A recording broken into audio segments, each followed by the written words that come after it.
గత 10 ఏళ్లలో వైసీపీ నేతలు చేసిన భాగోతాలు ఒక్కొక్కటిగా బయటపడుతున్నాయి. దొరికింది దోచుకో అనేటు వైసీపీ నేతలు అక్రమాలకు తెరలేపినట్టు వెలుగులోకి వస్తున్నాయి. బడా నేతలే కాకుండా వారి అండతో చోటా నేతలు కూడా ఆక్రమణలకు పాల్పడిన వ్యవహారం సర్వత్రా చర్చనీయాంశంగా మారింది.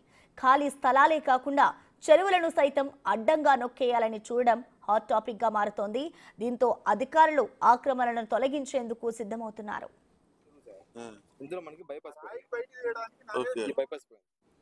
ప్రకాశం జిల్లా మార్కాపురంలో చెరువు స్థలాన్ని వైసీపీకి చెందిన ఓ వ్యక్తి కబ్జా చేశారన్న స్థానికుల ఫిర్యాదుతో స్వయంగా ఎమ్మెల్యే కందుల నారాయణరెడ్డి రంగంలోకి దిగారు. సుమారు 1.20 ఎకరాల మేర చెరువు స్థలాన్ని ఆక్రమించినట్లు గుర్తించి వెంటనే రాళ్లను తొలగించారు. మార్కాపురంలో నిర్వహించిన రెవెన్యూ సదస్సులో ఈ వ్యవహారం బయటపడింది. పొలాలు కబ్జా చేయాలని చూశాడో వాడి ఒంట్లో చలిబుట్టే విధమైనటువంటి కొత్త చట్టాన్ని ప్రభుత్వం తీసుకొచ్చింది. ల్యాండ్ గ్రాబింగ్ యాక్ట్ అనేటువంటి కొత్త చట్టాన్ని తెచ్చి ఆ చట్టాన్ని ఈ యొక్క రెవెన్యూ సదస్సులకు ముందే చట్టబద్ధత చేసి మేము ముందుకు పంపించడం జరిగింది.